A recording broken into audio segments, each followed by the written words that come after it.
Hello friends, welcome to my channel. I am going to read an editorial.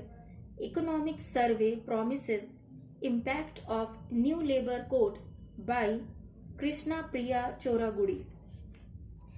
India's new labour codes with draft central rules released in December 2025 have been presented as a reform with transformative potential.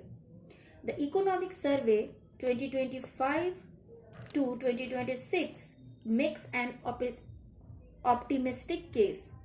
These codes are expected to increase formalization from 60.4% to 75.5%, generate 77 lakh jobs, reduce unemployment, boost female labor force participation, and contribute 1.25% to GDP by 2029 to 2030. These projections assume that simplifying compliance for firms will incentivize formalization and expand registered employment. However, over 80% of India's workers are in the informal sector and they remain outside most of the labor code protections. The scale of informality is increasing. Firms, when given flexibility, tend to respond by shifting away from formal employment. Between 2011 and 2023, direct factory employment fell from 61% to 47%. Contract workers grew to 42% of the factory workforce. Regular employment in central public sector enterprises declined by 30,000 workers in 2024 alone, replaced by casual and contract workers. Bracket open, Public Enterprises Survey 2025 bracket closed. The organized sector, once associated with stable employment, is shrinking in India, and the new codes accelerate this by loosening regulatory definitions and protections, making it easier for firms to avoid permanent employment relationships. Formalization illusion. A striking feature of the codes is how they respond to informality by raising the thresholds for protections.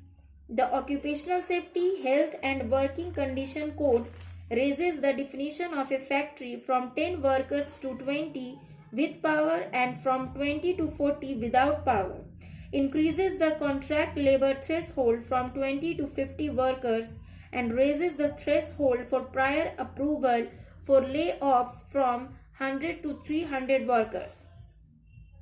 At the same time, the government expects these codes to increase formalization. This rests largely on expanding fixed-term employment, that is, letting firms hire on short-term contracts instead of permanent jobs. Formal employment instead has historically meant job security, regular wages, social security, and the ability for collective bargaining. Fixed-term employment offers some benefit under the codes, such as appointment letters and equal gratuity after 1 year, but undermines the key feature that distinguishes formal work from precarious work: job security. Gray areas. While the codes require platform companies to contribute 1% to 2% of annual turnover for gig workers schemes, rules on how companies must contribute benefit labels, coverage, and claim details are all left to be notified through subsequent schemes. The reskilling fund for retrenched workers follows the same pattern. Employers must deposit 15 days wages per worker. How to access these funds, who provides training, and what skills are taught are unspecified. Like India's many cess and welfare funds, collection may happen, but utilization may lag perpetually. The Code on Wages creates a national floor wage and a national minimum wage but offers no clear methodology for setting either and how they will differ. The new rules make space for greater administrative discretion instead. Defenders of flexible labor markets often argue that minimum wages destroy jobs. The logic is that if you force employers to pay more than market rates, they will hire fewer workers. But decades of empirical research have shown that the job loss predictions consistently fail to materialize. Due 2019, higher wages reduce turnover costs for firms, and when low paid workers get raises, they spend more on food, transport, housing, and goods. The increased consumption boosts aggregate demand. In labor markets where employers often have substantial power to set wages below competitive levels, minimum wages actually improve efficiency by reducing employer exploitation. Further, the rebranding of labor inspectors as inspector cum facilitators might sound progressive, but when inspectors become facilitators helping employers comply, enforcement weakens. This is made explicit by allowing employers to compound serious violations such as wage theft or unpaid overtime by paying prescribed fines. If penalties are lower than compliance costs, breaking the law can become a rational business decision. This is particularly damaging in the informal sector, in the absence of unions, labor courts, or workers' awareness of rights.